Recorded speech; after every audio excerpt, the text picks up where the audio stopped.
First, an arts and history lesson. Well, sort of.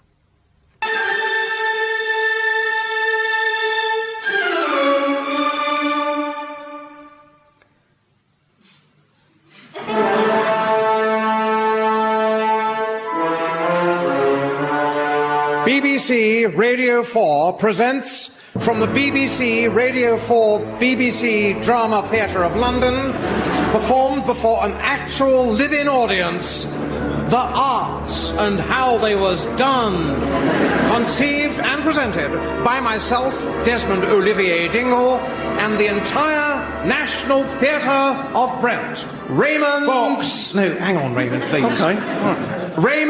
Box. No, What? no, I say the names. Raymond... Box. No, What? And the entire National Theatre of Brent, Raymond Box. Oh.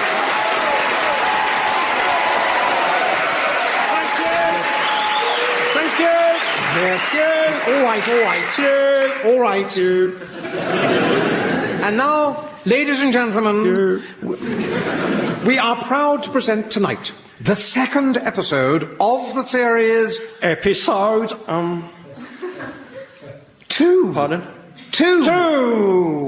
Of the On the series. series. What? Just get on with it, Raymond. Two. Yes, you just said that. Right? The fascinating... Oh, yeah, the fascinated episode of Michelangelo. Michelangelo. Right, and how he done... And how... That's me, actually, Okay. Raymond. And how he The done... Sistine Chapels. The Sistine... Sistine Chapel. Christine's Chapel. No, not Christine.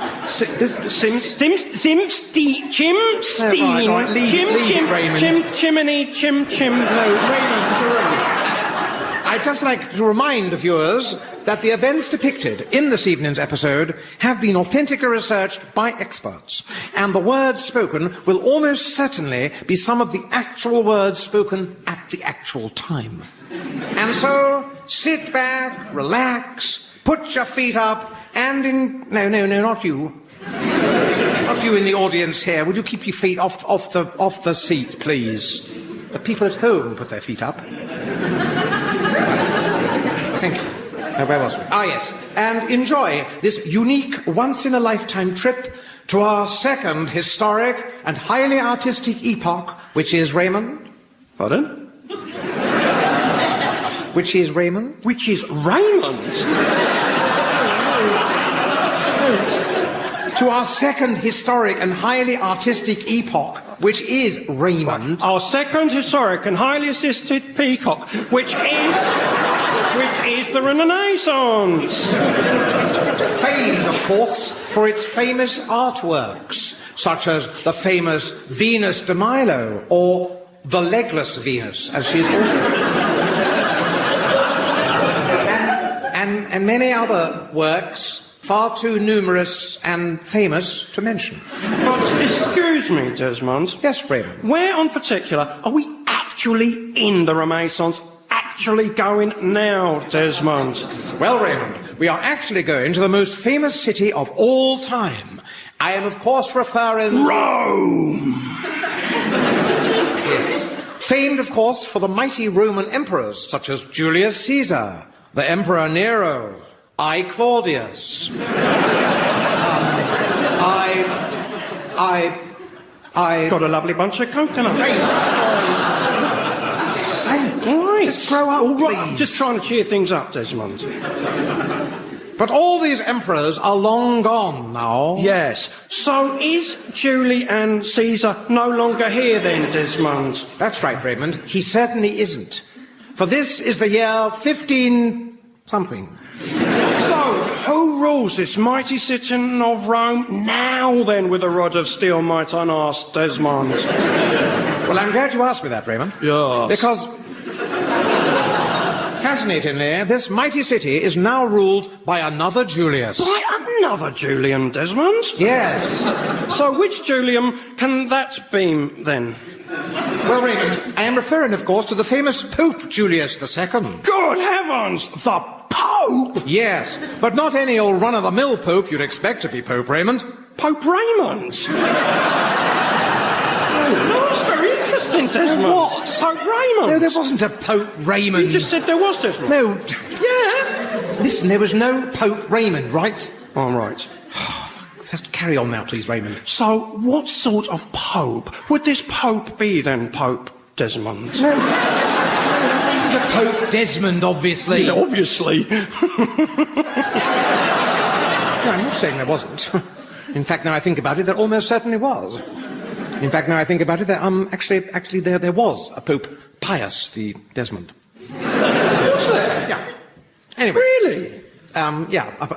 Probably yes. Anyway, can we now move on, please? Right. So, see for yourself, Pope Desmond, because here he comes now. Hello, my people. Lo, here I am, the Pope. But not your average run-of-the-mill communal garden type Pope. No, I am an warring Pope. Who goes to war all the time? Ravaging and pillaging all the time, feasting on wine and caviar, dining on sweetmeats with assorted mistresses and concubines. Oh, wait a minute. No, stop cheering, please. Who is this here genuflecting before me? It is I, Your Holiness. Sir Michelangelo Buonarroti, Your Holiness. Michelangelo Runny Botty? Yes. You asked to see me, Your Holiness? Did I? Oh, yes, that's right. Yes, I did, in fact. Anyway, as you know, you are the most famous, well-known artist in the whole of the Renaissance. Thank you very much, Your Holiness. Yes, for example, in Florence, you've done the big nude David. I did, actually, yes. Right, so anyway, I want something for Rome. Get it? Right. Any ideas? Well, actually, Your Holiness, I do, as it happens. Yes. 40 statues arrayed in equidistant arrangement around a central sarcophagus made of black granite representing the celestial... Boring, don't like it, don't want it. Anyway, don't want to cramp your style, Michelangelo, but I've had a couple of thoughts myself, if you want to know. Couple of thoughts, Your Highness? Yes, let's just... have a look in here, Michelangelo. In here? But this is the well-known Sistine Chapel, Your Holiness. Yes, it is, in fact. The well-known Listerine Chapel. What you think? Very nice, Your Holiness. Very nice, some frescoes on the walls. Yes, they are very nice, but wait a minute, Mikey. What about the ceiling? What about the ceiling? Well, it's enormous for one thing, and it's completely blank. So? I want you to paint it. Paint it? Paint it? Yes, paint it, paint it. But I cannot possibly paint it, Your Holiness, on account of A, it being impossibly gigantic and huge, and C, I am not actually a painter. I am a sculptor. So, thanks very much for asking. Sorry, Michelangelo, I happen to be the most powerful pope not only in the Renaissance, but also in the whole world. And I'm not actually asking, I'm ordering. Get it? But, Your Holiness, even if I was to do it, I am an artist, and I need to be inspired. I need the inspiration. Who cares about the inspiration? I'm telling you, Michelangelo, you're doing it. You're doing the ceiling. But... And what's more, your time starts now. Oh, no. What am I going to do? I am Michelangelo, the greatest living sculptor. No, I'm sorry. I don't care what he says, Pope or no Pope. Nothing on this whole earth or in the stars will make me paint the Sistine ceiling. Nothing, do you hear me? Absolutely nothing. Hello? Is this the Sistine Chapel? Yeah, one moment, Raymond, please. Oh, right. Sorry, Ed. Ladies and gentlemen, we now come to a rather sensitive moment in this evening's broadcast. One that touches upon a subject never before attempted or touched on by the National Theatre of Brent, or in fact the BBC, in their entire history of their history, which concerns the famous little-known fact that Michelangelo did in fact have actually no feelings or lean-ins whatsoever for the opposite thing. Pardon? Good. So there we are. So, if there are no more questions, we'll move on. Actually, Desmond, I do have a question as it happens, Desmond. Right. Well, quickly, Raymond, quickly. Desmond? Yeah? What actually is it you're actually talking about, Desmond?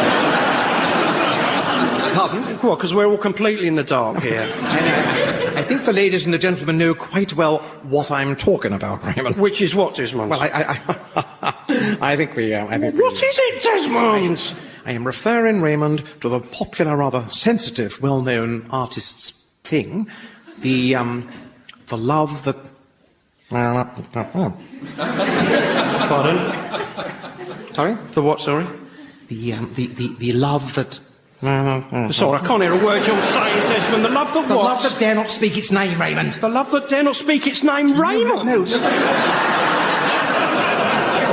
get on with it, Raymond. I've no idea what you're talking about, Desmond. Well, so, anyway, on with the show. Hello? Is this the Sistine Chapel? Oh. It is actually, yes. Who are you? Oh, I'm Lorenzo. I've got 500 gallons of paint here from Mr. M. Angelo, courtesy of the Pope. Right. Yes, sorry, just leave it over there, please. Lorenzo? If you would, please. Oh, righto. There we are. Are you all right? You're looking very flushed all of a sudden, if I may say so. Am I? No, it's just a little bit hot in here. So what's all this paint for, then? Nothing to do with me. I'm not a painter, I'm a sculptor. Oh, that's a shame, because I've always loved painters.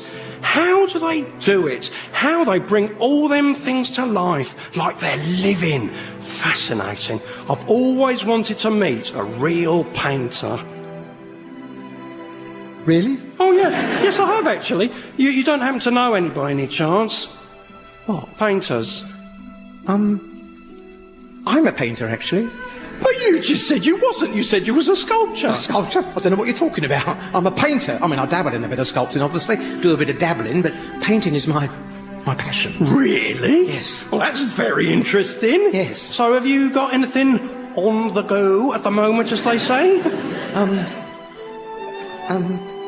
Actually, yes. I'm doing this, actually. What might I ask? The ceiling. The ceiling? That's right, yes. The ceiling. The ceiling? Yeah, the ceiling. The ceiling? Yes, I just said the ceiling. The ceiling? Shut up about the ceiling. The ceiling? You stop it, Raymond. What? Stop saying that. What? The ceiling. The ceiling? So anyway, that looks like an absolutely enormous job. Yes, it is quite, yes. I could help if you wanted. Oh. But no, you're a highfalutin artist. You don't want just a simple, rough peasant boy helping. No. I didn't enjoy your company. Why not make yourself at home? Some tea, possibly, or lemon barley water. And look, I've got a little packet of biscuits, I think, or biscotti, obviously. Let's just have a look in the biscuit barrel. Oh, yes, here they are. Ooh, chocolatey biscotti. Yeah, quite a lot. Yes, quite a lot, yes. A lotty chocolatey biscotti. Yes, that's enough, Raymond. Right, so, anyway, you starting painting now, then? Yes, that's right. So, shall we get going, then? Oh, yes, right-ho. Well, let's just put up this scaffolding, then. Right. Here we are. Right. Oh.